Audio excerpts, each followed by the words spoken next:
This conference will now be recorded. Okay. So good morning, team. In today's session, we will be talking about scheduling Databricks notebook. I think this is not the session. Just a minute, team. We presented this.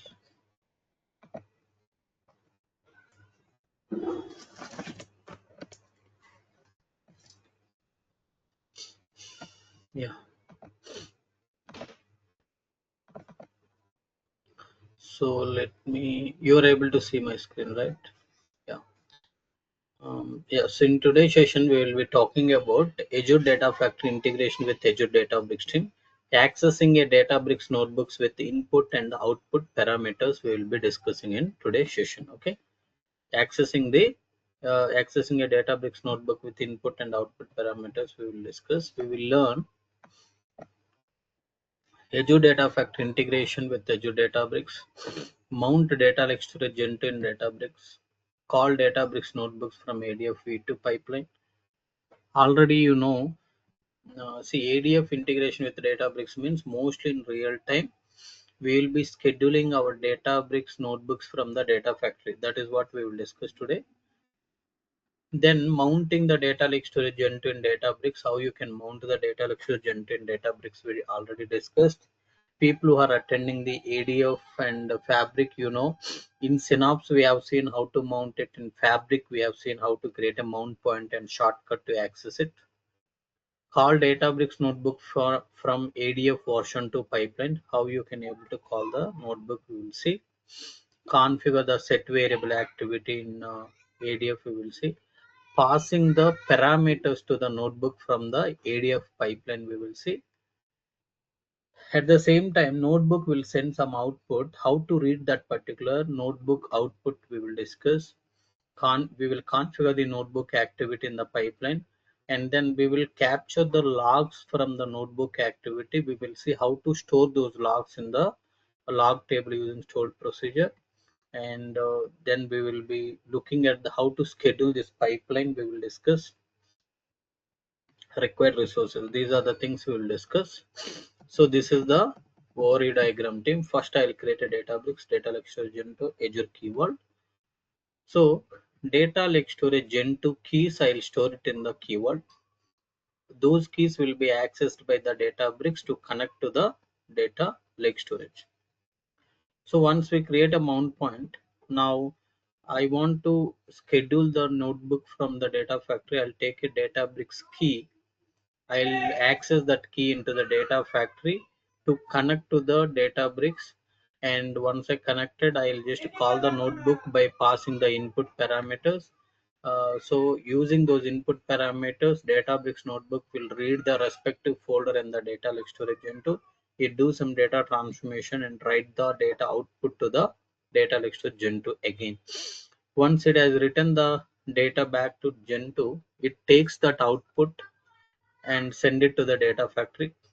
So data factory will capture that output and send it to the we will be storing those logs in the log table. Okay, so this is what we will be discussing in today's session. So let's start with one by one thing. So first thing what I wanted to do is portal.azure.com.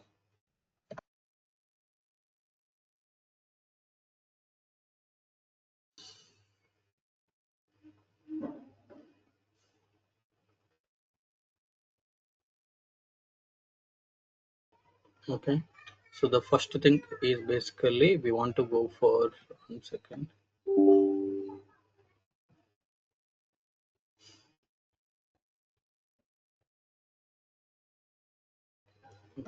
Just a minute, team. I want to delete this first. Okay. And first I want to create a Azure Databricks. Create Azure Databricks. So subscription resource group is basically I'll create my own resource group today. Cloud Pandit iPhone. Let's say UAT iPhone or something like this.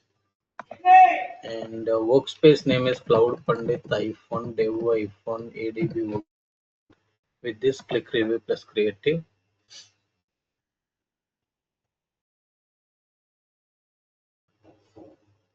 Click Create. So that's how you can able to create the data bricks.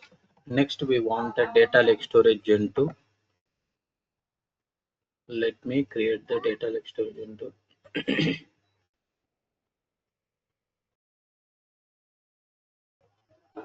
So next, we will be using data lake storage Gen 2. Let me create it.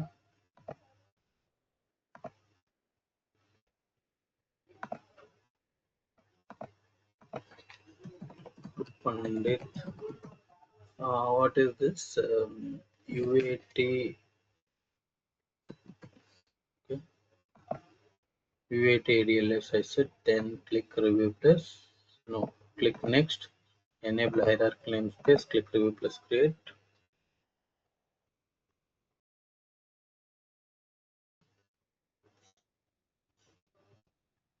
Click Creating. Now again, go to portal.azure.com.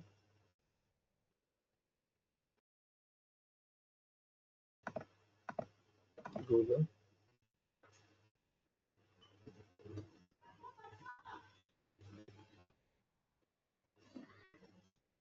Go to keyword stream. Click create a keyword. Cloud Pandit UAT.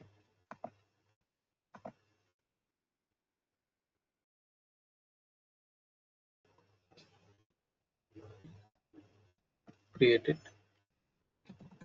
Next, I want to create. See, I have created as of now Databricks, data lake, keyword. Now I'll create ADF, then Azure SQL database.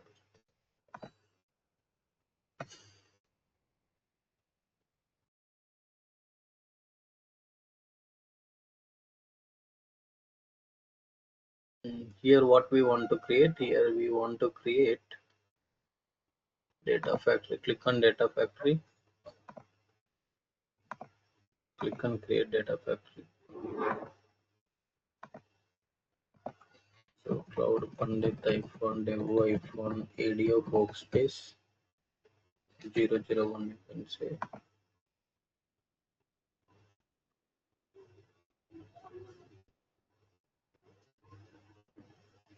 Click create him. ADF is also we created. Finally, I am going to create Azure SQL database for maintaining our logs.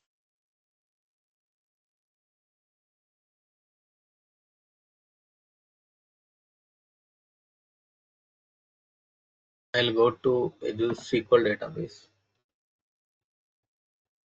Click create SQL database. This is UAT-org, Cloud Pandit.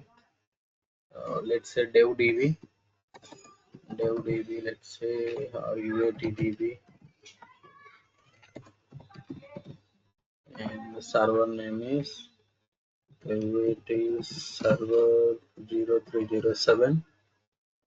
Okay, and then set the username and password. This is the username of the server. This is the password. Then click OK.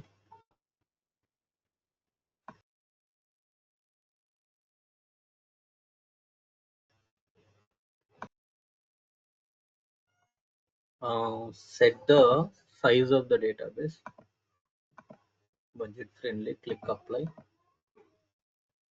After that, review plus create. Click creating. So now you see this is basically Databricks, data lake, keyword, data factory, data. Okay. Now let's go step by step. So we want to basically first what I wanted to do is I want to establish connection to the data lake storage into from Databricks. For that we create a mount point. So in order to create a mount point, so we know right there is a something called portal.azure.com. If you go here,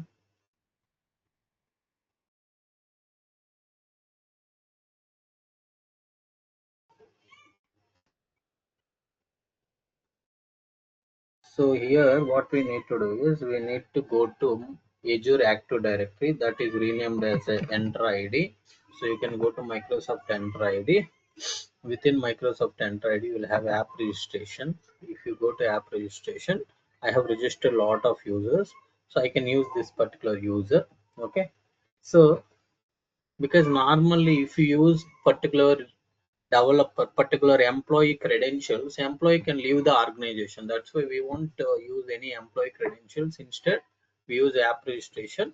So this is the app we are registering. This is used to make a communication between two Azure services. Now what I will do, I will use this particular user. I'll go to data lake. I'll grant required permission for this particular app, or you can say user. Okay, so what is the role we need to grant is storage blob data contributor, which allows you to read, write, delete access to the Azure storage account. Click next. Select members. So I'll be selecting here the member is, he is the member. Click review plus create, review plus session. Now what happens? So in order to access data, in order to read data, in order to write the data to data lake, in order to delete data from data lake, this user has the permission. Now Databricks uses this user username, and there is a password here. We can generate a new password. Let's generate a new password. So this is the password. So this password and this particular username and this direct ID, this particular user credentials Databricks uses to connect to this storage account. Okay. Now let's try to go for Databricks now.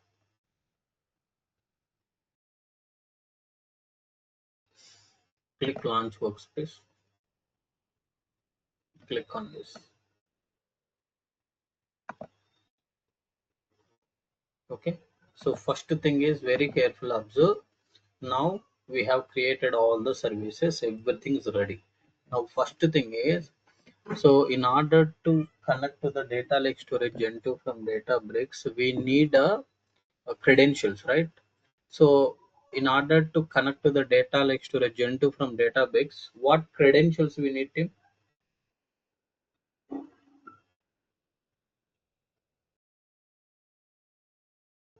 What credentials we need, tell me, Tim.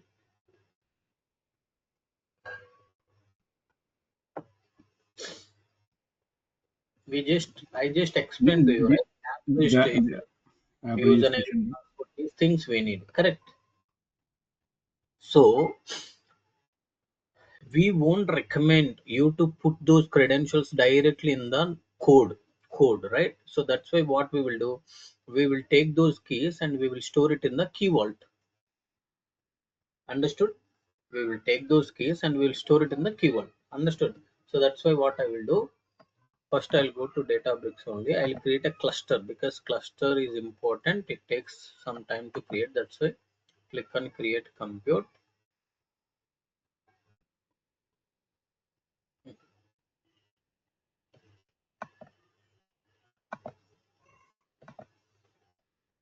See, like some new UI, new form they have enabled. Okay, earlier even in yesterday session we have not got this one, right? Where whoever is working. Okay, cluster name. So you can say this is cloud funded cluster.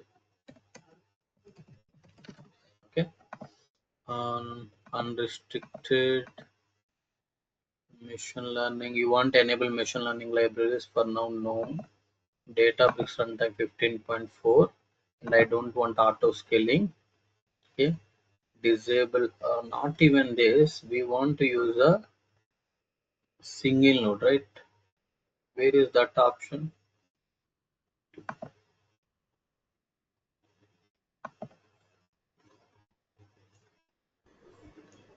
Sir, it is beside the worker nodes. Here. So we want a single node. Okay, we don't want a multi node, we need a single node. And here if you come down, you see 14 GB memory and 4 cores. Okay, see cluster name I have given 15.4 4 LTS I am using, and the node type is 14 GB 4 core standard DS3V2. It's a single node. I don't want anything. So advanced performance. So it should be available for 30 minutes if nobody is submitting any jobs.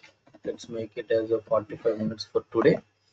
And is there any key and value kind of, you can say, created by MS? Okay, something like that. You can put some key value pairs. If at all any init scripts, if you have,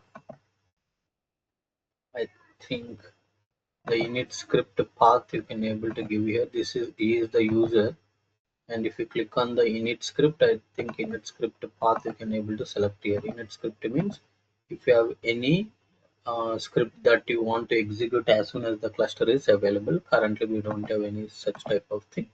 So here you have seen, right, to create a cluster level connection to the data lake or blob, right?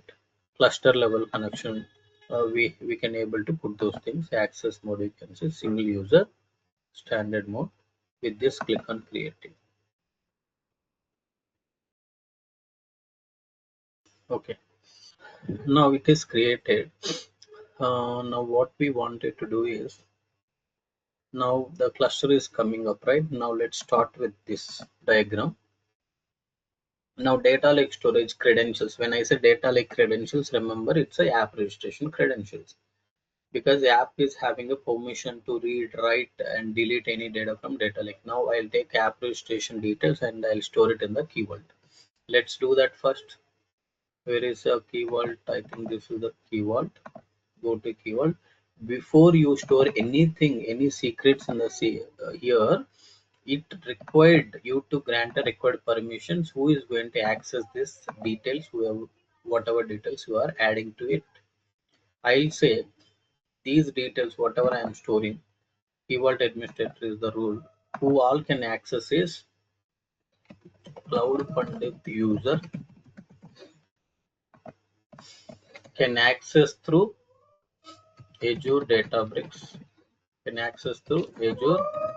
You just have to give, it's a generic name, Azure Databricks, okay? And data factory name you need to give as it is, Cloud Pandit hyphen dev hyphen ADF workspace 001 I have given. So ADF has a permission, Databricks has a permission to read this particular credentials. Okay, click review plus SN, review plus SN. Okay. Once you grant the roles, now you need to store the secrets. Click on generate slash import. Go to app registration. Let me copy this application ID. Put that application ID as a app ID. Okay, app ID is stored. Now come to certificates and secret. Copy this password. Put that password also here. Generate slash import, and you can say this is a, what is this? This is app PWD, app password, app ID, and the app password I have stored here. Correct, team?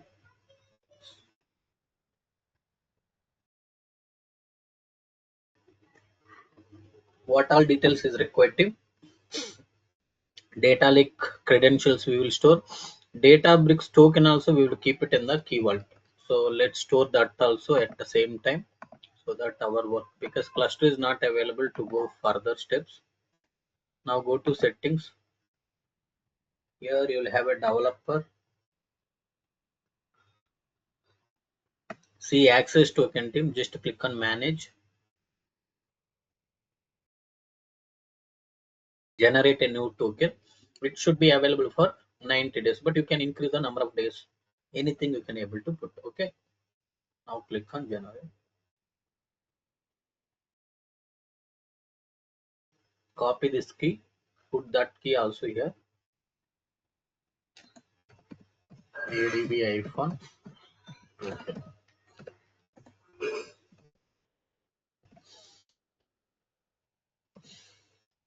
Click create.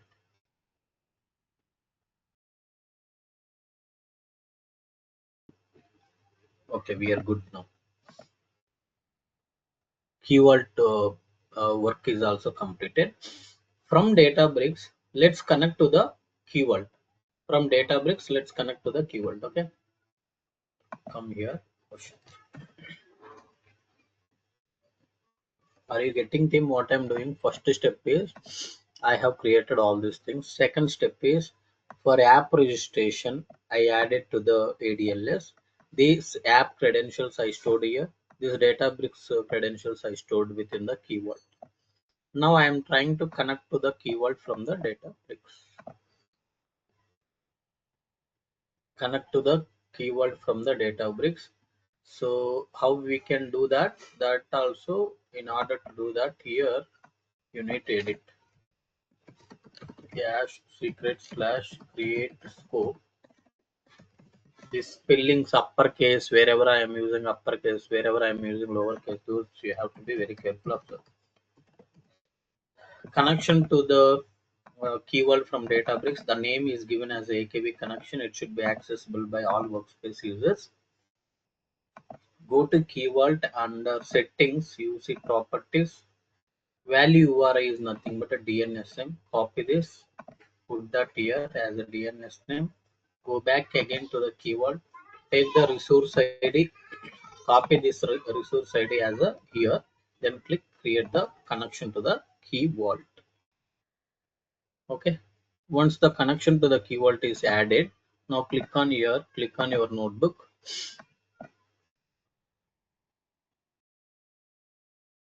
Okay. So this notebook you can say mount notebook, mount ADLS. It's a one-time activity vehicle, mount ADLS Gen 2. So what I will do, I'll ask here the AI to give me the syntax. Give me syntax to mount data lake storage Gen 2 from Azure Databricks in PySpark. So you no need to go and get the things through the documentation through you AI. You are asking AI assistance to give me the documentation or the code to establish the connection. Instead of going through documentation and get it, you can directly get the things here. Okay, now I got the things. Now we need to replace few things here. Okay, we need to replace few things here. First thing is, if you see here, it is asking you to replace the storage account name. So what you can do, click on edit, click on the replace option to replace storage account name with the Cloud Pandit UAT ADLS. Correct. Now replace all. It is replaced everywhere. Then application ID. How to access the application ID? dbutils dot secrets dot get. Here scope equal to, scope is nothing but a connection. What is the connection name? AKB connection. What is the key team? The key is app-id I want to read. You remember app-id is the application ID. Here we need to pass a application password. Okay. And here we need to put a directory ID. Directory ID directly I will hard code from this user, app registration user. You see this is the directory ID. You will copy this, put that particular ID here directly. Okay. And then I want to go to the storage and I want to see is there any containers. Currently, if you see you don't have any container, let's create a container called global team and click create. So as part of this global container, what I wanted to do, I will come here. So container name is global, mount name is here global. Okay. So with this, let's attach the cluster to this notebook and execute the mount point. Okay. Anybody have any doubts still here? Establishing connection to the storage account. Anybody have any doubts?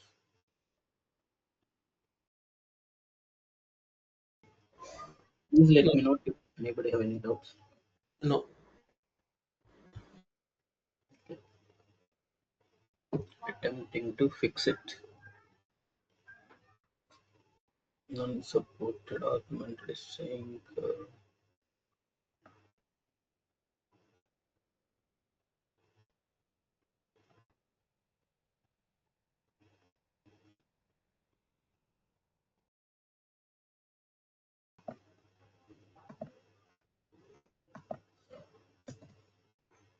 check it once again.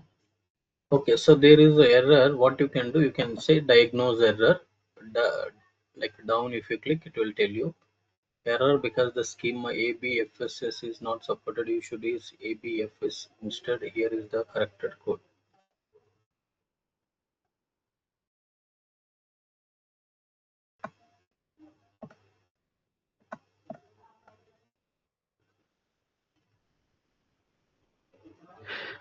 Sir, is it data lake or is it blob? ADLS gent or blob? This is data lake storage, right? We created, let's see. See data lake only. It is allowing you to create a subfolder. Let's execute once again. Okay, as per that, let's try to create that way. ABFSS only, sir. Yeah, 1 second. I think the AI has not generated code. Mount ADLS Gen 2 in Databricks using PySpark. Because earlier I never replaced the storage account, but it is asking us to replace the storage account. Mm, I think some correction is required, but the way it is generated a code is little different. Okay, let's take one more code cell here, and here let me ask Mount ADLS Gen 2 and Databricks.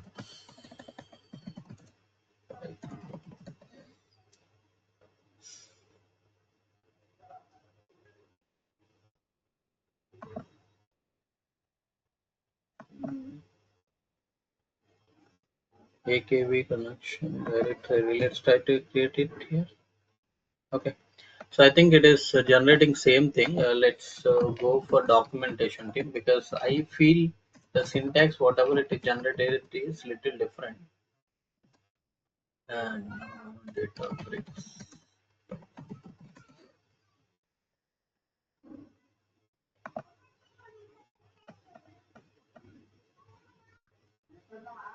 See, this is the actually code, but whatever it is giving is little different, right? You can see whatever the code is generated by this one is little different. So that's why what we wanted to do is we want to just to replace these things here. But yesterday it generated properly. I think today it was just wrongly understood or whatever. PWD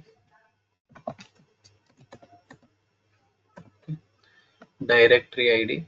So from here to here is the directory ID. I want to replace it here, and then storage account name is this is the storage account name. Container name is global.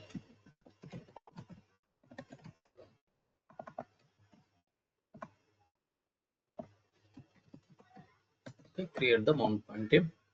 So remove these things.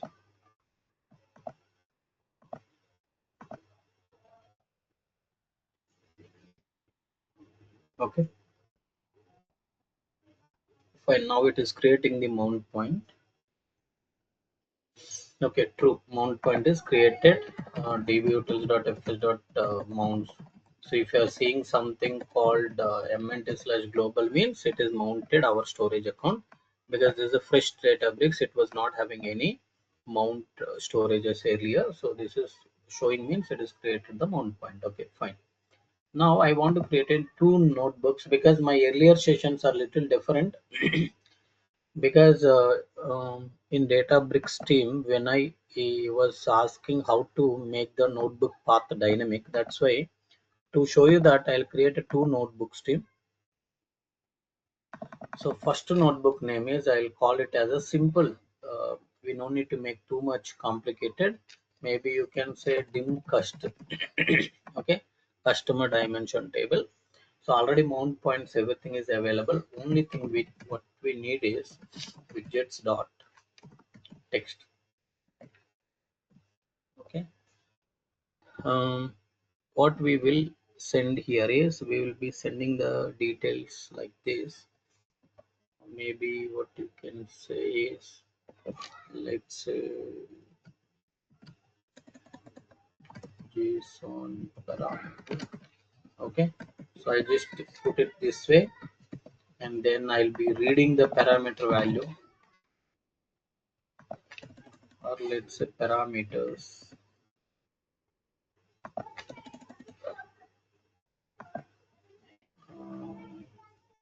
This is something parameters only, you can say. In this parameters, okay, and what happens is you will get the parameters. Now if you execute this, right, you will be getting like this, right? But actually I'll pass it like this. Let's say I want to pass table name colon cust process date colon 2025/07/02, something like this. So I'll be just passing here, and when you just print these parameters, you'll get like this.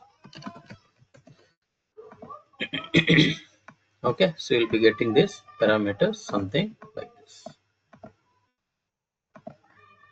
In these parameters, you may get it this way, team. I don't think you will get this way, but you want to get.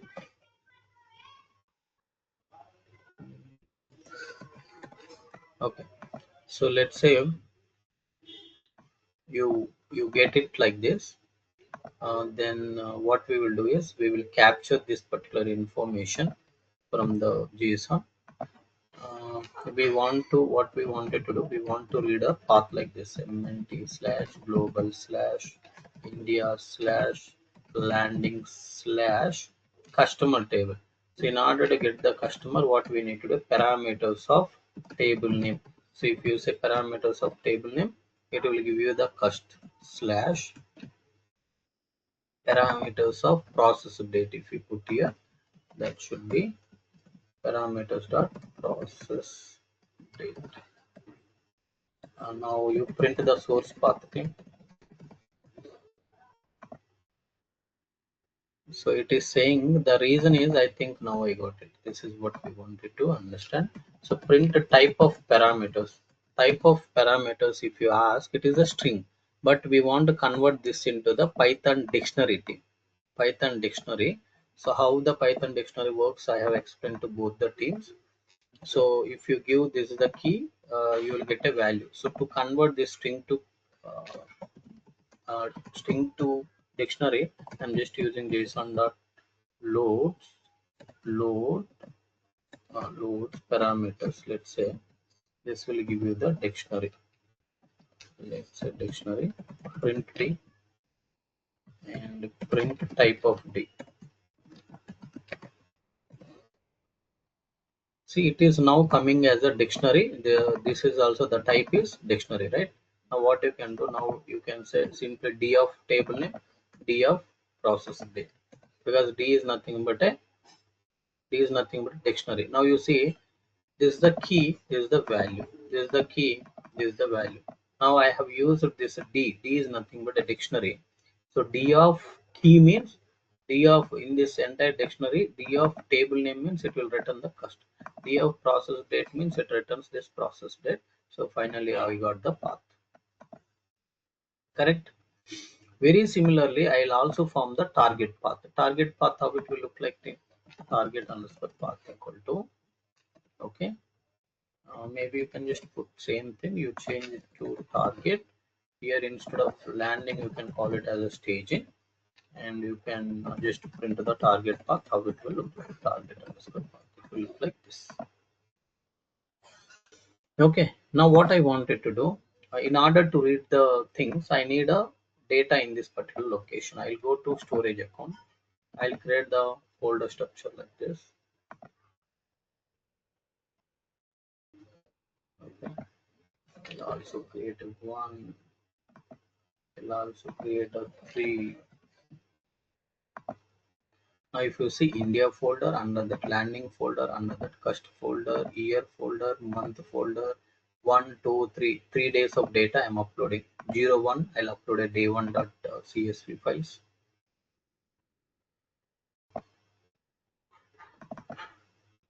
Day1.csv I'll upload here. And 07, 02, I'll upload a day2 files here.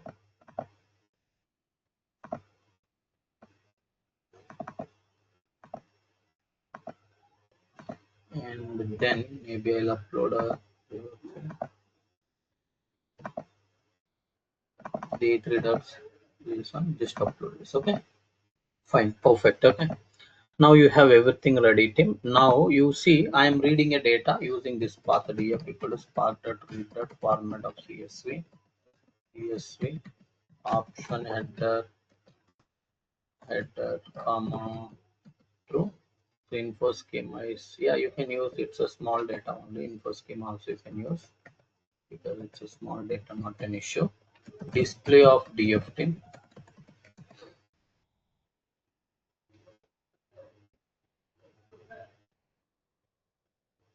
So I'm just reading data from this particular path. This is the second day data I'm reading. Okay, so there are four columns and 3 rows we have. So on top of this, I want to generate a 4 columns. Okay, I'll just ask AI to complete quickly. Add created by, created on, updated by, updated on columns to df. You just done this, right? Click on this, but we want to say it is created by EMS. Current timestamp is the function to generate a at what time created, at what time updated. Okay, so now we got a df1. You can call this as a df1. Now you just execute this because you know already to save the time I'm using AI. Okay, so you see created by ms and this is, and all these things are fine. Maybe you can call this as little bit cloud, ms cloud cloud. Okay, just execute this. We got the df1 results. Okay, this is the df1 results. We got the target path. So in this target path I want to write my df1 dot write dot format of csv option header comma true, save into target underscore path. If the data is already available in that location, it has to overwrite. Okay, this is how simple, right? This is very simple, isn't it? How many of you understood? How many of you did not understand this thing? Very simple, right? One parameter, maybe within that parameter you can pass as many key value base as you want. So I converted that parameters is coming as a string that I converted into the dictionary using json.loads. From that dictionary I accessed all the keys, all the values by using the keys, and created the source path. I'm reading the data from source path, added some 4 columns, then created a target path, writing data into target path. Now I'll take this notebook path. Okay, keep this notebook path ready. Now what happens to Databricks notebook is ready, which can able to read data from data lake storage into. It can write data back to data lake storage into based on what table name you are giving, based on for which date you want to read the data and write the data, right? So now I want to schedule, I want to call that notebook from the data factory.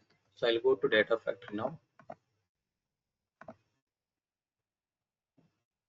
Okay, go to data factory.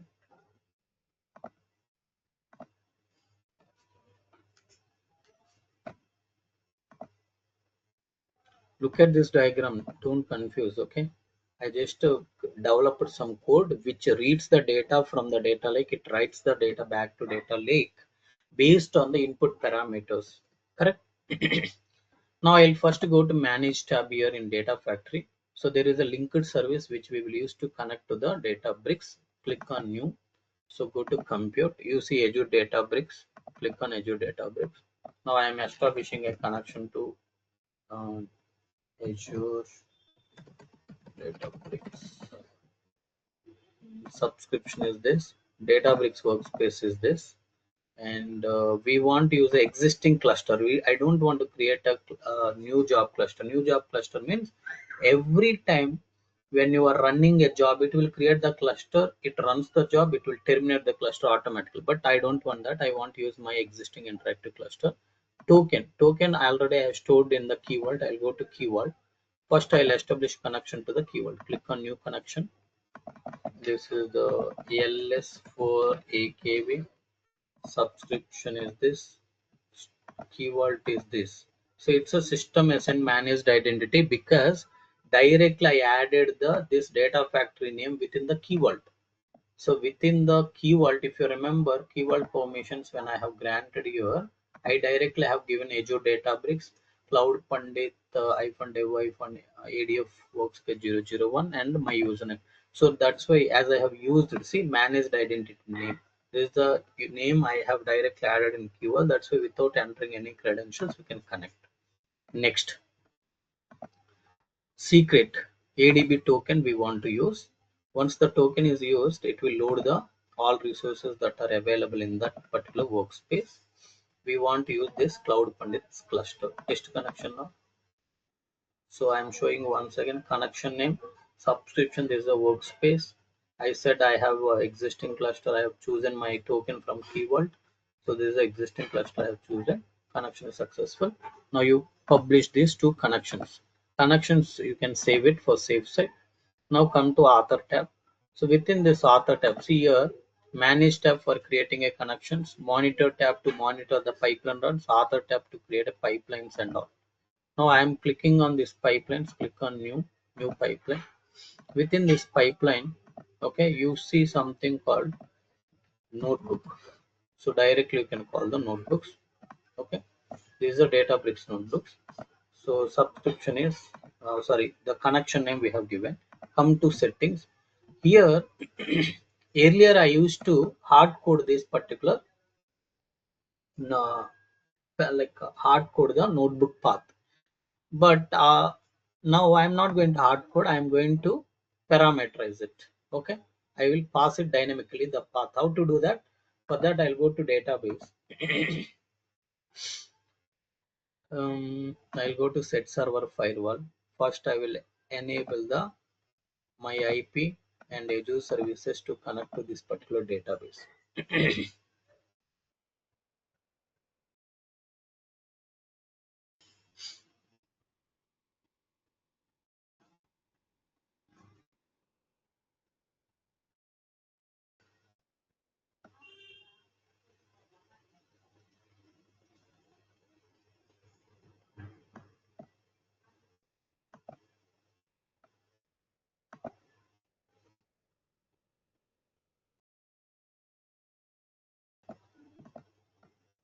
Again click on set server firewall. Look at all the options. Okay, IP is not added, Hello Azure services is also not added. Add it now. So both are added now. Go back, click on query editor, enter the credentials and login.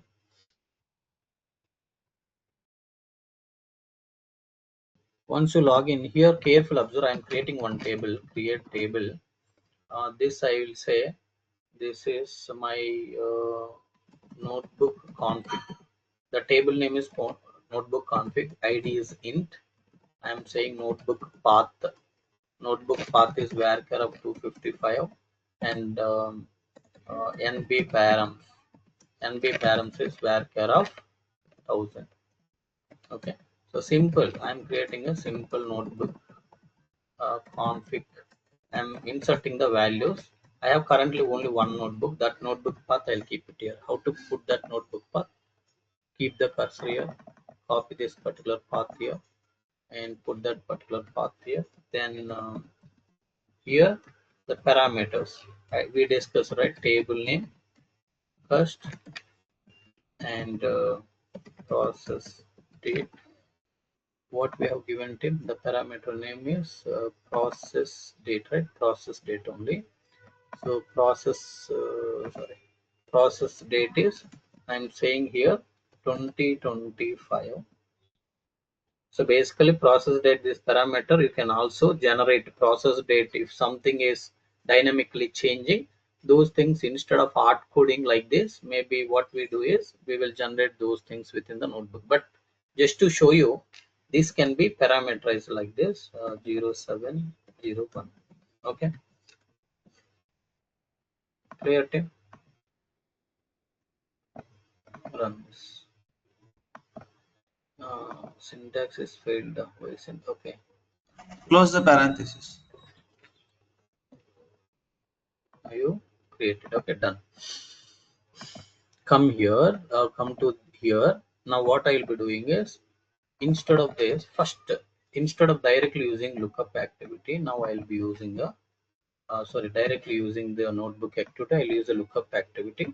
What lookup activity does is, it basically create a new connection to the database, SQL database, because we have configurations in the SQL database. So I'll say data set for SQL DB. So within that, in order to read the data from the SQL database, we need a connection. Let's create a linked service for the SQL DB. Subscription is this. Server name is this. Database name is UATDB. This is my username. This is password. You can also store these passwords also in the keyword. Create the connection. Now I want all the details from the notebook config, so I'm just taking all the details from the notebook config. Okay. Now I'll configure the notebook activity later. For now, let's debug this.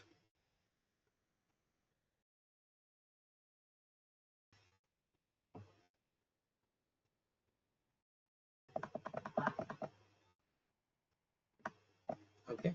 Now you see what is happening here. You will be getting all the configuration details, right? ID equal to 1, notebook path is here, notebook parameters. Okay. Now I also wanted to tell you, because anyhow we are covering everything, why we have to leave that part is active to the int, and here I want to say it's 1.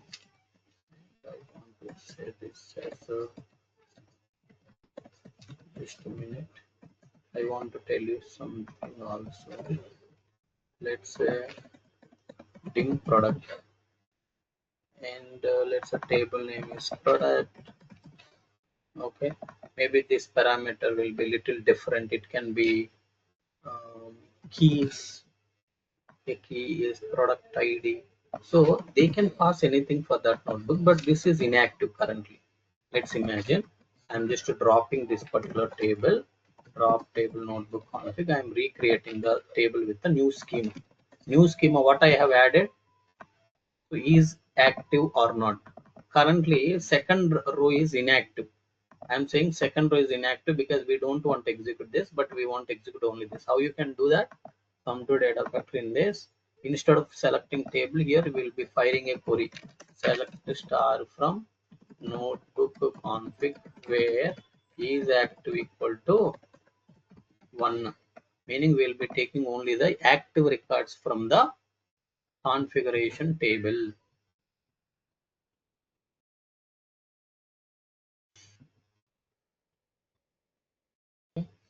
So once you have a configuration, see output of this, if you see, you have a ID, notebook path, and notebook param.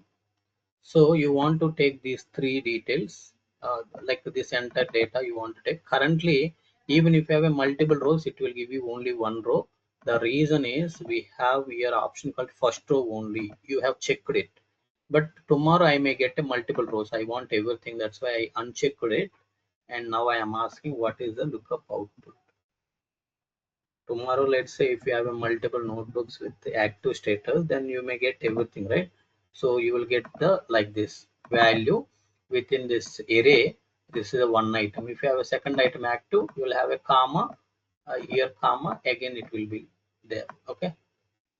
Now what I want to do, now I want to take this particular output and store it here, because you should understand what is happening here. Hmm.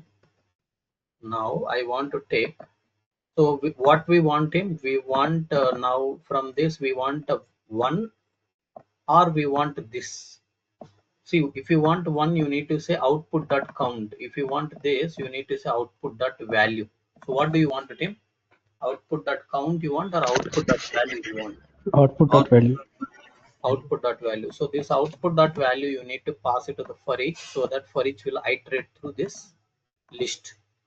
Okay, so I'll just pass this output dot, not output.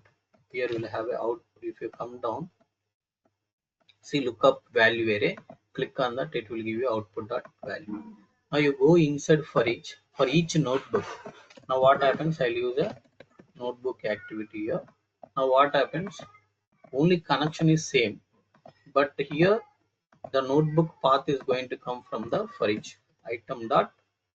See, if you, this is the key, this is the value, this is the key, this is the value. If you want the value, you need to use the key item dot notebook path. So you also have to pass the parameters, right? What is the here parameter name? Parameters.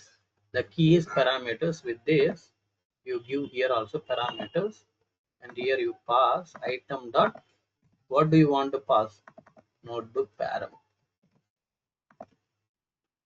Okay, that's it, Tim. Now you debug this. What is going to happen now? Lookup will read these particular details to the for each. For each will pass one by one notebook path to the notebook activity, and it pass the required parameters. Okay, now you can see input side what is passed. See, the notebook path is, this is what we have passed. Parameters is, these are the parameters that we have passed. Now you can click on this, the details of the notebook activity. You will get a link. Click on that link. If you open that notebook, you will see how the execution is going. How the execution is going, you can able to see. See, this is what we have received. It is converted into dictionary. This is how the path is created, and then it read the data. It has added a 4 columns. Sorry, it added a, yes, 4 columns. Then it is formed the target path, and it has written the data into target. Now what happens? The notebook activity succeeded. Clear, Vinay? Yes, sir, I got it. So here, right, in the notebook table, we are passing the parameters, right? In the Hmm. parameters, Tell me. so for suppose like JDBC parameters and some storage account related parameters, right? Though Hmm. all those we can pass whatever we are using in the notebook. See, those parameters, see, those all parameters are fixed parameters. Okay, what you will do, you will store it in the Azure keyword. Those secret names you will pass it. You understood? Those secret names you will say DB password. So secret name you will pass DB Okay. password and secret. Like this, you will Oh, pass the secret names. So from the okay. secret, you will access it. Yeah, got it. Next. Sir, in real time, we will not be using this interactive cluster. Can we run this one with job cluster? You can run it on job cluster. Only thing is it takes more time to come. That is the only thing. Okay, only we can able Uh, to change. Tell me. yeah. So, so in the interactive cluster, sorry, in the, for example, in the job cluster, if I want to give that like at cluster level settings, right? Storage Hmm. level access. Uh, can you show it one, sir? Storage level, see the mount point whatever we have created, that mount point connection whatever we have done, right? So that will be available on whatever cluster you are creating, doesn't matter. Are you getting? Mount point, once we have it in the workspace, it's a workspace level. You don't have to worry about cluster, because all clusters can able to access it. But if you really wanted to establish connections to let's say connections to this cluster level connection, if you want, you can give here key, and this is a value. Okay, so this is the place environment variables. I i think this is not the place, this one. Spark cluster, Spark configurations. Here we were using those things, right? If you are Yeah, using yeah. app station, 4 keys. You will have key value, key value, key value, key value. You will store it here. If it is a blob storage, only one key value will be there. You will put it. Those things here. That's it. Okay. Okay. Next. Yeah. So for suppose in my pipeline, okay, we are running two notebooks. Okay, Mm. notebook one, I want to use a different cluster size. Notebook two, I want to use other cluster size. Notebook one is of heavy computations. I want to use large cluster, See, why and do you notebook two want is a to do? That's why we are saying something called this one. What is called auto scaling. So based on the demand, it will take up. You no need to say that this notebook required a more compute power. If it is really required, it will be auto scaling, right? But if you don't want to wait until auto scaling is enabled, then you need to schedule them individually. You can't do this way because yeah. the connections, the linked service itself, you have to create a two linked service. One is with a big cluster, one is with a small cluster, and you need to Correct. schedule them individually. Next. So Malayam, I will we take are all the passing, questions. We have enough time. Please go one by one. Yes. yeah. So you are passing parameters to notebook, right? Can you go to that notebook in the ADF? So this is how the notebook execution happened through the ADF. Now tell me. Okay. Hmm. In the notebook output, This is a ADF notebook ADF. output I'm saying. Okay, notebook output. Notebook output is here. Because we have not returned any output as of now, that part is Okay. pending. We are going to cover still. So output, if you see, you will have a link here. Run page URL link. Okay. If you open this link, whatever the code we have written and the execution, we can see Yes, here. correct. Okay. Next. Next. yeah, Keep the going, Yeah. team.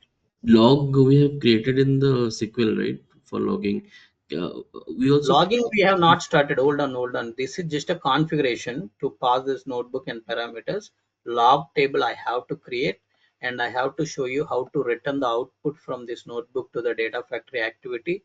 How we can able to take that output into the stored procedure activity. How stored procedure will store it in the log table. That part is pending. Just it will take 5-10 minutes. I'll cover it, but I want to take few questions uh, as I have not taken any questions as of now. So that's why. Okay. okay. Okay. Just No, wait for the logging, but other questions you asked him. and I was just asking that can't we create the external delta table in the notebook itself to do whatever But the external activity? delta table, it's not a regular, every day you are not going to create, right? If you want to do those one-time activities, you can just say that, you see, if you do, external table is something we are going to create only one time, isn't it? So you're not Mhm. going to drop the table, create again. You're not doing that, correct? Correct. So that's why we won't recommend you to run it daily through this process. What we do, Okay. action table, if you wanted to create, whenever there is a release happened into the production, there is a one time executions. There are some notebooks will do a one time execution, so you need to include that particular script as part of the one time execution. Okay, don't create don't drop create every day. That is not the right way to do the things. Okay, next. Okay. External table part anyhow I will discuss tomorrow again. External table we covered for Databricks, but external table from data warehouse how to create we will discuss tomorrow. That's why today and tomorrow is the common sessions. Next. Yeah. This ADF pipeline, right? Uh, so what parameters generally we define at ADF pipeline for this notebook? See, that's why it is not what parameters you need. Here you have declared a parameters. This is a common name of the parameter in all the notebooks you declare. This is a JSON. This JSON response can be anything. For example, for the dim cust, you want only this. For example, dim product. I have given here, right? For dim product, I am passing a table name and keys. So that's how you can change anything. But here in every notebook, you declare it as a parameters so that these parameters will get this JSON. Within this JSON, you can have any number of key and value pairs. That key and value pair is based on your requirement. You can define it. You understood? Yeah, got it. And for your question, if you really don't want to do this, you want hard code some parameters, you can directly add as many parameters as you want. You can say process date and table name, run ID. So like this, if you want to define all those things, you can able to define here itself. And for example, run ID directly we can generate through the system variables. Okay, pipeline run ID. Click on this. So that's how you, if you want to do it, you can do it. Not an issue. Okay, for login Yeah, purpose, we put it. Next. yeah. Means from maintenance point of view, right? So maintaining the parameters in the table, that is the best option, right? Instead of defining those parameters in the pipeline level. For suppose tomorrow, if I want to change any parameter, right, I can directly go to table. I can change it instead of. Yes, yes. That's why I'm saying, because one more thing is, let's say you are running a dim cust. Dim cust may require only two parameters. Maybe you have a dim product. You may need to send a 5 parameters. So you can't say for one table, one notebook, pass 5 parameters. For another notebook, pass 2 parameters. You can't do that variable changes of the parameter, right? If you can able to create a generic parameter called parameters, and within this table, here I have defined a two key value pairs. Maybe down I am using a different key and value pairs, and I can have a multiple parameters for the dim product. Everything is possible this way. Understood? Yeah, I got it. Means whatever notebook related parameters we can define in a one thing. In We the can define JSON, this table that in the JSON we JSON are format. sending as a single parameter to the notebook. Yes. That is the ideal way. Yeah. Yes, yes. And but one thing here, whatever way we are using process date is, this is wrong, because process date is something which is going to change. So I recommend you to generate this process date directly within the notebook using a different parameters, current underscore timestamp. You can generate from there. You can extract year, month, day. So that's how you can put it. But just I have made it as this. But whoever is like looking at this particular session, this is totally wrong. Okay, my bad, I have used this kind of a parameters. You should not use any parameters which are changing daily runs. For example, today I want to run it with 0701, tomorrow I want to run it with 0702. I can't come and change this parameter every day.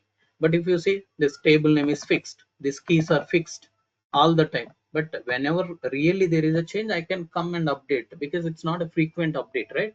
Very rarely some parameter values can change, I can do it. But this process date will change every day. You should not make that kind of keys as a parameters. Okay, if something is changing daily. Next. No Suppose questions.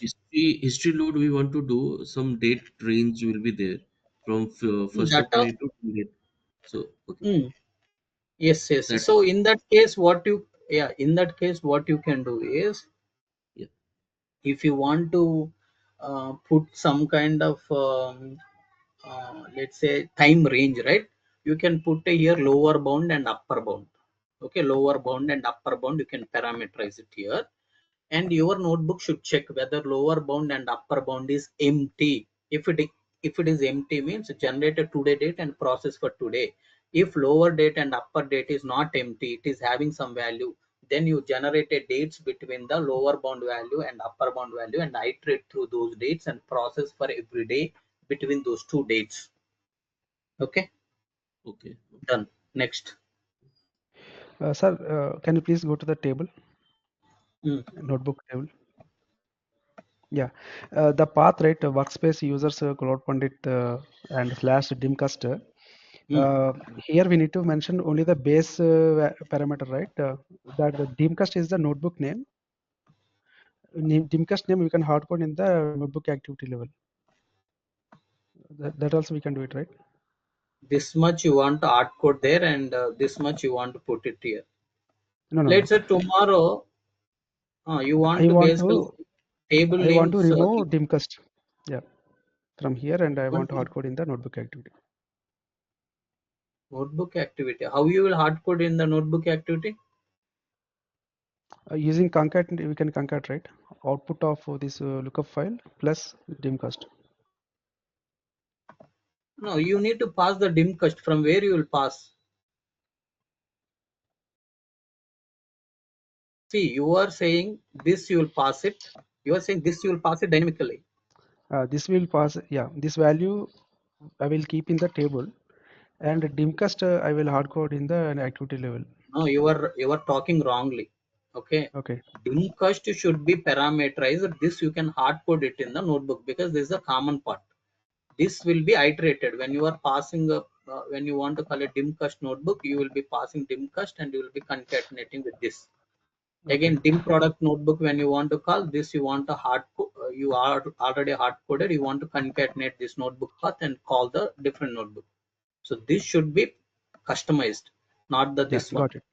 Okay, wrongly Uh, you have presented. That is one thing. okay. Next thing Yeah. is, Sorry. we won't see. I won't recommend at least you to do that kind of thing, because let's say tomorrow your team has moved all the notebooks to different path, then you need to go and change things in the pipeline. Instead of that, if some changes comes, you can make direct update here without touching the pipeline. That's why we recommend you to put full paths within the notebook config. Next. One last thing. This workspace user Cloud Pandit, right? This will be the same across environments. Dev QA production. What is that? This one. Workspace user Cloud Pandit. That base path will be the same across all environment, or it will change. Yes, that's what I'm saying. It may change as per the environment. That's why we need to put those things within the notebook config. That path can change. See, it's all based on how the people are maintaining. Some people will maintain it in the directly, there will be fixed repo paths. For the production it will be different, for the development it will be different, the paths. So we will be doing, some people will maintain a same path across all the workspaces, all the environment. It is all based on how it can be maintained. Anyway, in my career I have seen all the ways. So people who are maintaining in a different repo paths, people who are maintaining a common path across all the environment. So it can be anything. But I say put everything in the notebook config so that if something is changed, people, because at any time your customer may not agree, or your architect itself says, hey, let's change this, because people are not following this. If we decided to change, it is difficult for you to change everything if you hard coded somewhere in the pipelines and all. That's why put everything here so that if some change comes, it is easy for us to update it. Next. Yeah, Okay, Malaya. team. Yeah, yeah. Spent 15 Malaya. minutes. Now Yeah. let's go for the Malaya, logging. one Tell question. me. Yeah, so just want to know, like, so is there any performance considerations that we need to consider when while integrating ADF with Databricks? Performance things and all comes only within the notebook, how you are writing the code. Whatever we discussed as part of our Databricks optimizations, those all things you need to do. But only when you are integrating, you won't get any performance things and all. You are enabling the auto scaling to increase the compute when notebook is really required more compute. And the notebook will continue to execute whatever optimization you need to do, that you need to do within the code, not as part of the integration. Okay, clear? Okay. And one more question: is there any cost implications while using both the ADF and Databricks together? Any cost? Implications, What it means exactly? like, so while we are doing right, so we'll be considering the cost also one of the factor that we need to consider, See, right? that's why we are So using a any job clusters. Job clusters, what it does, creates a runtime. It run your job. It will terminate it to save the cost. So cost and all here, it is all based on how many times your job is running and how big cluster you are using. Okay. So that's why we are not enabling the big clusters. We are using auto scaling enabled, so that if more compute is really required, it will take. Otherwise, it runs with a lesser compute to save the cost. But there is something to look into the cost optimization. I don't think anything you need to do here. Everything you need to do within your notebook. As part of the integration, you don't have much optimization. Okay, clear? Yeah, got. Yeah, thank you. So now in this, the main important thing is team. So first thing is I'll say ADF name varchar of 255. Then I'll say run ID. Maybe you can keep the run ID as a unique key first. Varchar of 1000 ADF name. Next, what else? Notebook path, and maybe you can say 1000 again here also. And notebook output, notebook notebook output. Okay, output. Let's say varchar of 255. Next, notebook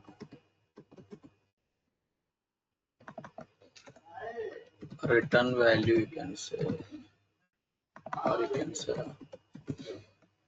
output, notebook output, only notebook output, notebook error, return any error, and load date.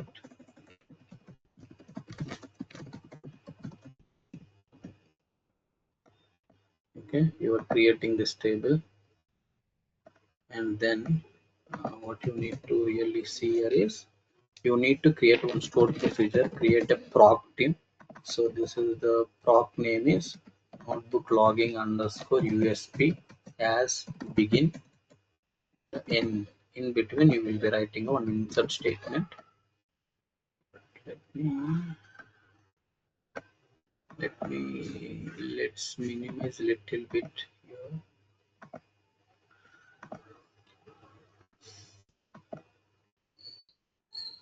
Okay, so insert into this is the table. Okay, otherwise let me write this in the notepad and let's bring that here. Okay, Malaya, can we add please active hold. flag? As of now I have taken already all the Okay. required things. You just wait. What is active flag? Means active record, inactive Where you record, will have that something like that. active things Zero and one. all inactive things we have taken here. Is active or not will be there in the config. In the logging way you will have active or inactive. All the active tables are running. Those active tables will be processed and will log the details here. Inactive Okay. table concept will not come in the logging. Okay, Okay. so this is insert into the notebook logging, and so first this is the table. Okay, within the table these are the columns. So I want to parameterize all these things. Okay,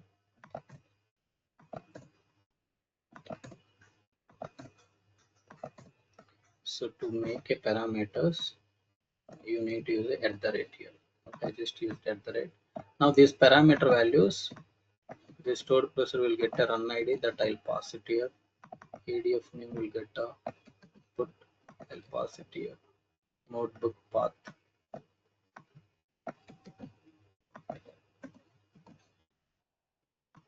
and notebook output, notebook error message, and load date. Okay, so this is the table I am creating. This is a stored procedure which is parameterized.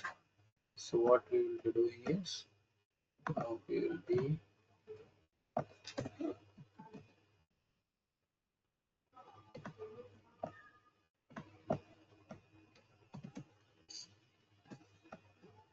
run this. Okay, must be the first statement in for you.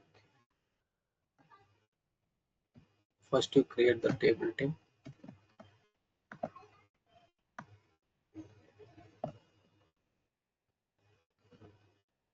Okay, table is already created. Okay, let's create the stored procedure.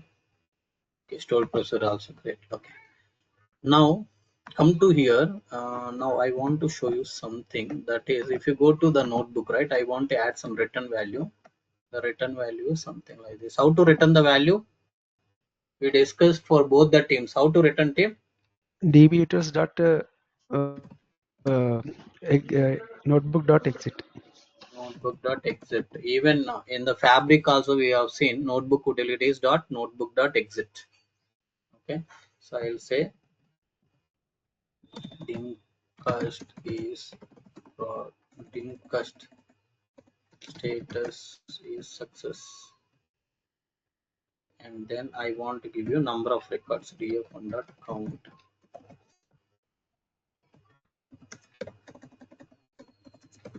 Pause.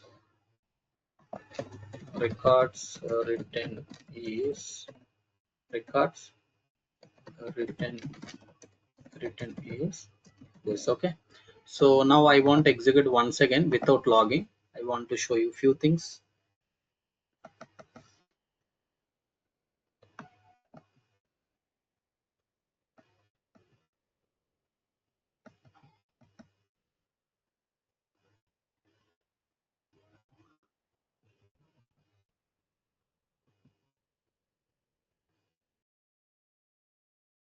Okay, now let's wait for a few seconds.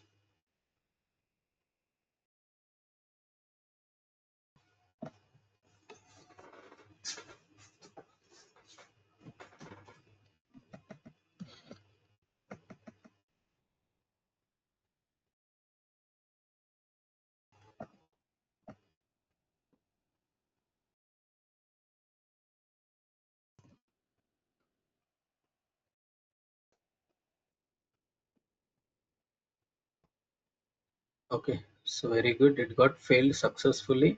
So first let me take, in case of failure, what we are getting. So two things: run page URL, run error, correct?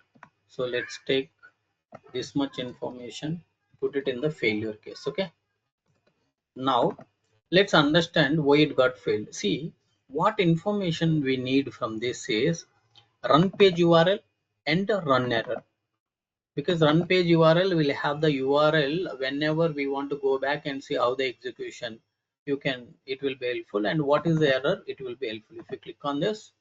So the exit value, whatever I have given, is wrongly given, so that's why it is failed. So we got a failure message. See, at the end there is a failure. So expecting the 2 arguments, but you are given a 3. So now what I wanted to do, so instead of giving like this, I need to give it as a str of. So I'm converting that count into the string and concatenating like this. If you give comma, it will consider as a different parameters. This is the failure case. We got run page URL and run error. Anyhow, I have saved here to show you that again. Run page URL and run error. Now on success case, let's analyze now. On success case, now let's analyze what details will be available in the notebook out.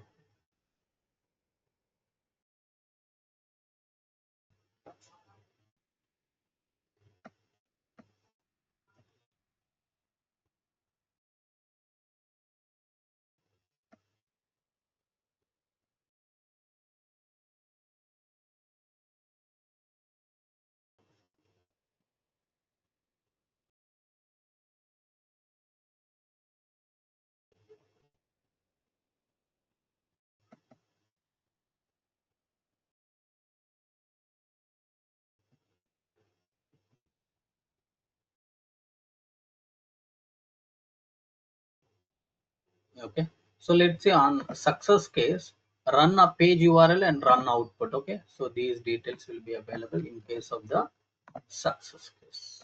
Understood? Meaning, you see, on run page URL is the common in success or failure case, but run error only available in the failure case. Run output will be there only on success case. That's why if we come here, what we wanted to do is we go inside this for each notebook. Here I want to run on my stored procedure activity.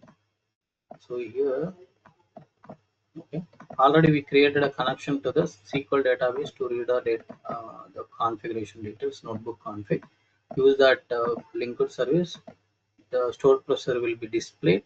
Now you can click on import parameters. So ADF name, how to get ADF name? Click on this system variable, select data factor name, it will come. Load date, you can simply say UTC now. Okay, UTC now. See, UTC now. Click OK. Now notebook error on success case, treat as a null. No error, right? Run output, how you'll get a run output? Go to activity output. So which activity? That is the notebook activity dot output dot. How to get the output in? On the success case, output dot run output you need to give to get this particular message. In run output, what message you have? Dim status success records written is 3, like that. Okay. Next, notebook path. Notebook path I will get in again from the notebook path. So notebook dot output dot run page URL. Okay, run ID. I will get run ID, system variable. We go here, pipeline run ID. Okay, that's how you need to go with the success case. Clone this on failure. See, this is the on fail. On fail of the notebook activity, we want to run the stored procedure. This is a failed SP, failed USP. So here only change in the parameters, instead of this, run output will not come on failure. So that's why run output treat as a null, and run error is going to be the notebook activity dot output dot notebook dot output dot run error. Correct? That's it. Now first let's see with the success case.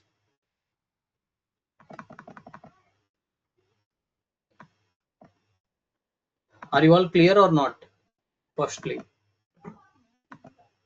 so notebook success case, failure case. Success case we have seen here, settings, all the parameters I have treated.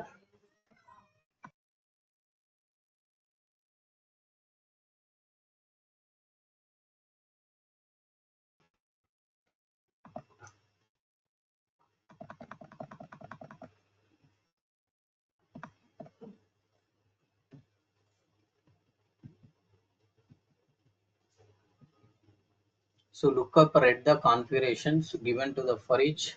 So notebook activity succeeded. Now stored procedure is capturing all the details. It logged the details into the table. Everything is succeeded. If you come here, now you can query this notebook logging table now. Select the star from notebook logging. Run this. You should be able to see all the details. Success records written is 3. Everything. You can see run ID FD3E. You see FD3E. This is the run ID. Okay. Now I want to run it for the failure case.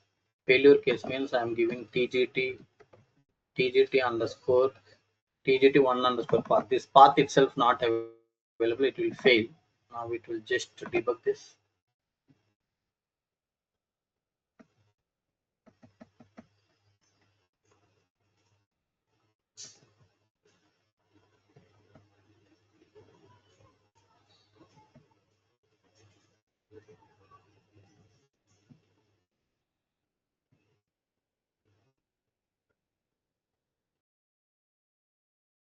So now notebook is going to fail. On failure case also will be getting all the details into the notebook on logging table.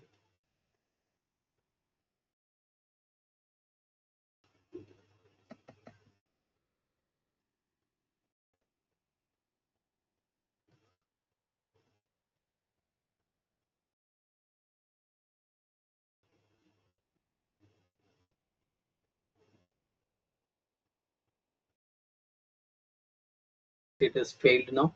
So failed underscore USP is running. It will bring the failure details. If you run this, you'll have the URL. See, name error, TGT1 underscore path is not defined is the error message. So if you want more details about it, you can just take this entire URL, put that particular URL here and enter. You will see the complete details. No need to go for the now ADF pipeline. directly take that path and you can see the details. See, one path is not defined, everything is succeeded. Here it got failed because this path is not available. Okay. So final run is I'm correcting this mistake. I want to make it a success as a final run. I want to schedule it. Add trigger. This is a pipeline. This pipeline I want to schedule. Click on trigger, new/edit trigger. I want to create a new trigger, and this is a trigger one. You can keep it schedule one, and I want to run every day. Let's say every day I want to run at what time? 8 o'clock 33 minutes. I want to run the pipeline every day at 8:33. I want to run. Click OK. Click OK. Then you publish everything. That's all, team. So now at 8:33, one more run is going to happen. Those all runs you can go to monitor tab here. So triggered runs you can see here. Okay, at 8:33 pipeline will run. We can see the details here. As of now, we are debugging. So all the runs you can see these many times we have ran. Okay, if you go to triggered, so scheduled things are nothing but triggered things. You can see those things here. Okay. Yeah, until the trigger is triggering the pipeline and complete, please let me know if you have any questions.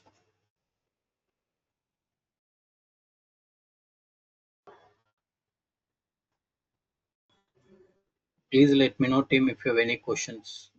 From here, success and failure notification also we can do, right? Notifications, yes, we can do that. Yes, that we covered as part of the ADF sessions. So Okay. if we have already enrolled, you should know those things, how to trigger. We will be using Logic App to trigger the notifications.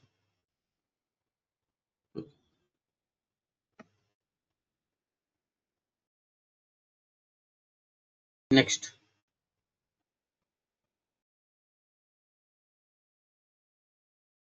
Any other questions, team?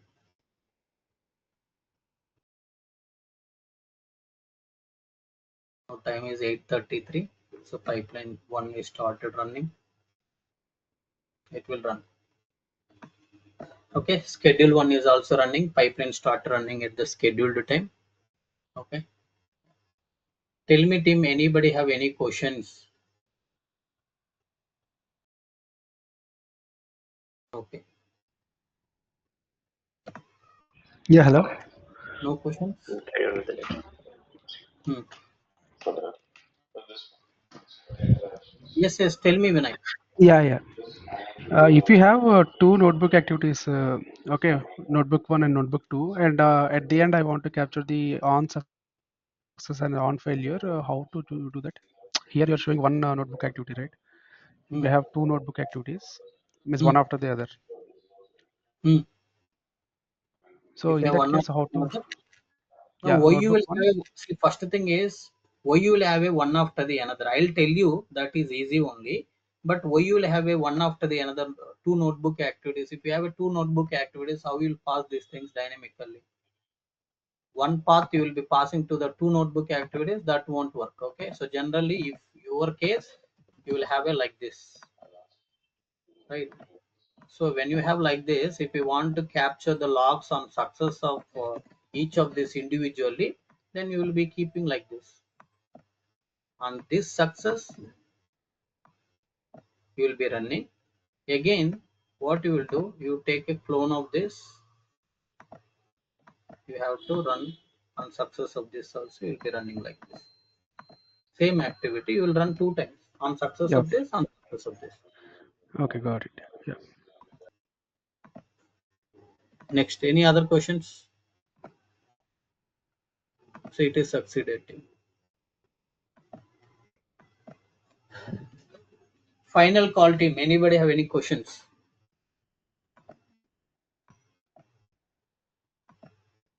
No questions? Okay, team. Then thank you all. That's all for today.